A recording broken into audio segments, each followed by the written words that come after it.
오늘은 사랑의 정의에 대해서 이야기를 해볼까 합니다. 아마도 지금 이 영상을 보시는 분들은 사랑에 대해서 사랑을 받으면 어떤 느낌일까 이런 게 궁금하시거나 아니면 INTJ인 남자분을 짝사랑하고 있거나 연애를 하고 있거나 그런 분들이실 것 같습니다. 그래서 INTJ인 제가 생각하는 사랑의 정의를 말씀드리면 그런 궁금해 하시는 것들에 대해서 조금이나마 해소가 되지 않을까 하는 생각에 영상을 읽어봅니다. 우선 저는 글쓰기를 하면서 제가 생각하던 사랑의 정의에 대해서 구체화를 할 수 있게 됐고 또 그 정의에는 모순이 있다는 것도 발견을 하게 됐는데요. 이해하기 위해서는 세 가지의 개념을 이해할 필요가 있는데요. 첫 번째는 사랑은 하는 게 아니라 당하는 것이라는 점이고요. 두 번째는 사랑은 사랑이라는 사건은 두 가지 측면이 있다는 것입니다. 그리고 마지막으로 이런 사랑이 가능하기 위해서 반드시 필요한 것은 영어로 appreciate라고 하는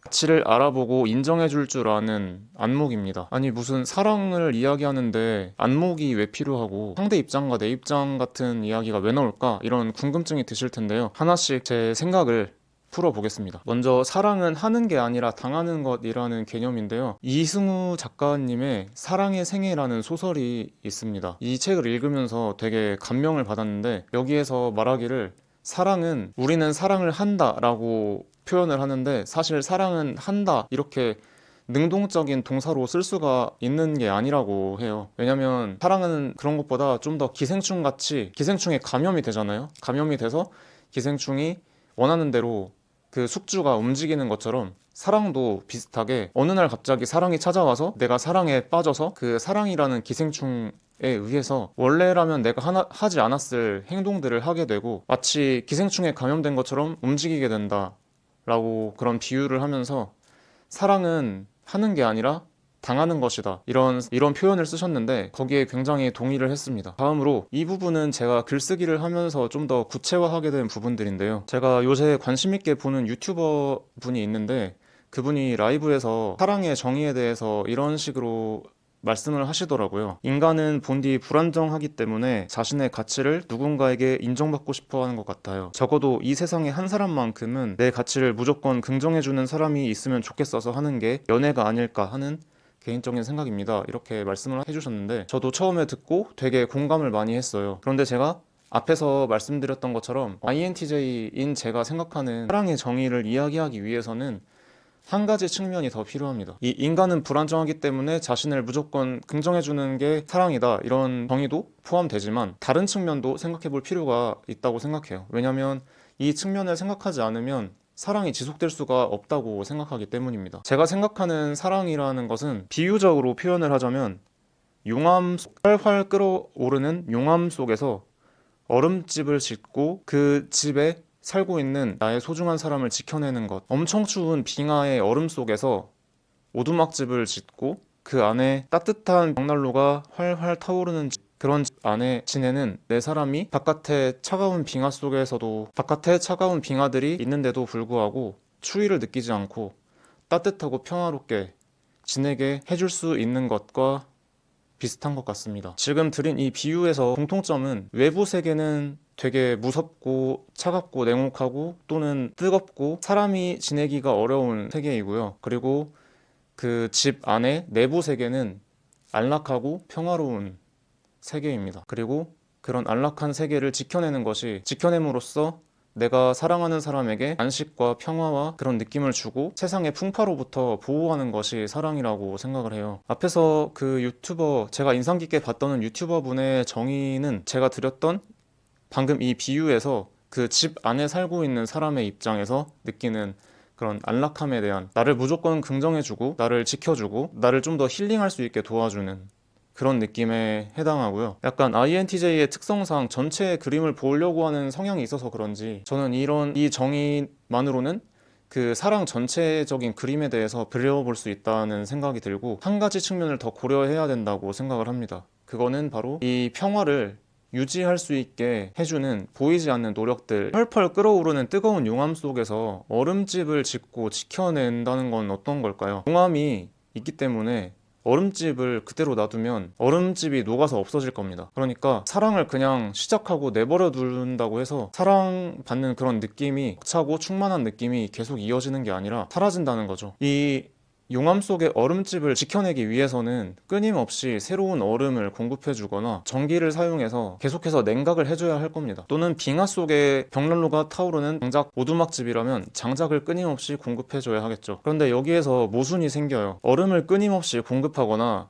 장작을 끊임없이 공급하는 것은, 무한히 공급하는 것은 불가능합니다. 누구나 배터리가 있고 그래서 한계를 느끼게 되고 그래서 언젠가는 지쳐버리게 될 수밖에 없는데요. 그래서 이 지점에서 생각하는 사랑의 정의에서 가장 중요한 부분이 나옵니다. 배터리, 그러니까 끝없이 장작을 공급할 수 있거나 끝없이 얼음을 공급해 줄 수 있도록 충전을 해주는 일입니다. 사랑을 받는 느낌에 대해서는 드라마나 영화나 아니면 우리의 환상 속에 익숙하게 존재하는 것 같아요. 사랑을 받으면 충만해지는 것 같고 오롯이 온전한 내가 되는 것 같고 충만한 기분을 느끼고 이런 느낌을 받는데, 그런 느낌을 지속적으로 유지하기 위해서 상대의 입장을 생각할 필요도 있다는, 뭔가 내가 느끼는 안락함이나 평화로움, 아늑함 이런 게 있다면 분명히 그런 깨끗한 상태, 고요한 상태, 노이즈가 없는 상태를 유지하기 위해서 내가 아닌 누군가는 청소를 했다는 것, 불순물을 제거하는 작업을 했다는 것이 됩니다. 사랑을 받는 입장에서는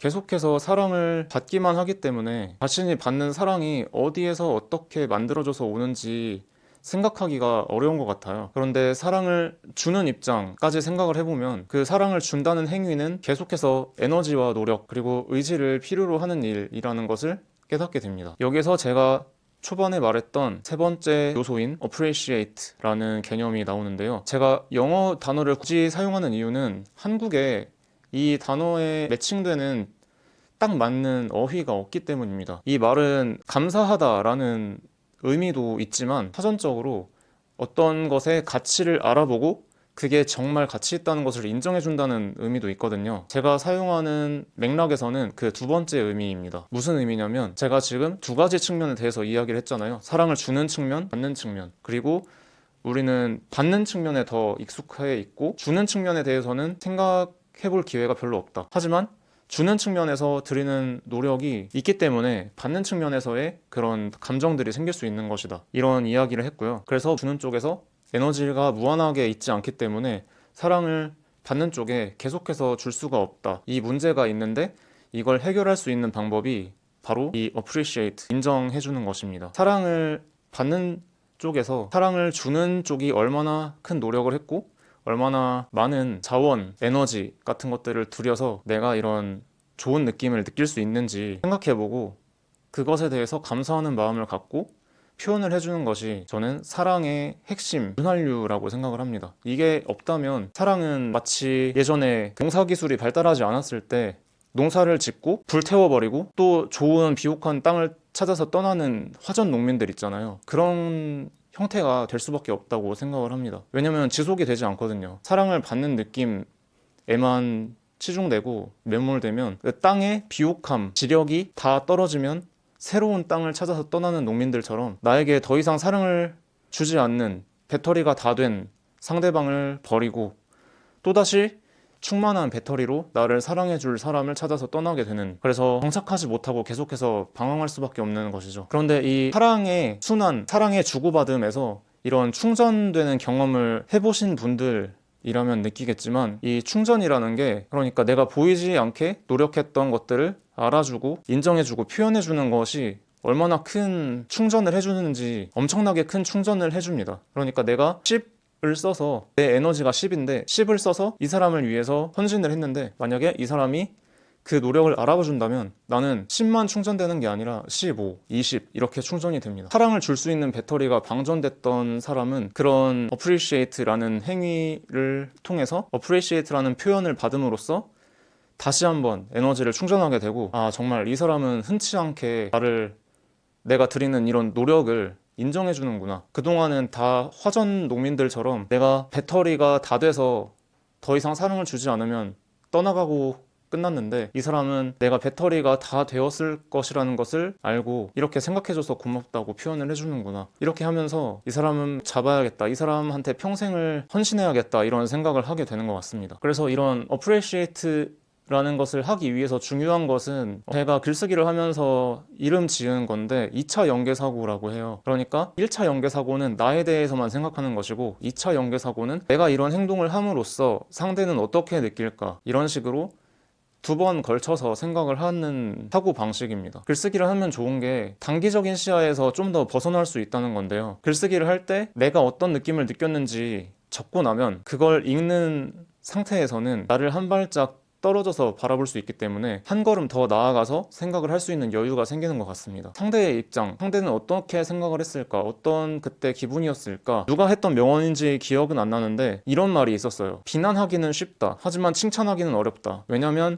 비난은 아무 말이나 하면 되지만 칭찬은 상대에 대한 이해가 필요하기 때문이다. 이런 말이었거든요. 근데 appreciate라는 맥락에서 어떻게 하면 이걸 더 잘할 수 있는가 하는 맥락에서 이 명언이 좋은 가이드가 되는 것 같습니다. 상대를 이해하는 것, 그리고 상대를 이해하기 위해서 좋은 방법 중에 하나는 글쓰기인 것 같고요. 어쨌든 글쓰기를 하면서 제가 정리한 사랑에 대한 정의에 대해서 이야기를 하고 있는데요. 그냥 간단하게 좀 더 쉬운 말로 표현을 하자면 사랑이라는 것은 배터리가 점점 닳아서 유지할 수가 없는 건데 충전을 해주면 지속이 가능하다. 충전을 할 줄 모르는 경우가 대부분인 것 같고 그래서 사랑은 매번 한쪽에 배터리가 다 닳으면 끝나는 것 같다 이런 생각입니다. 사실 어쩌면 우리가 지나친 인연들 중에서는 내가 좀 더 노력했다면 아니면 내가 좀 더 받은 만큼 사랑을 돌려주려고 했었다면 끝나지 않고 지속될 수 있었을 인연들도 있었을지 모릅니다. 내가 이거밖에 못해줘? 이 정도는 당연하지. 이런 식으로 생각했었던 순간들이 어쩌면 상대의 입장에서는 마지막 한 방울까지 짜내어서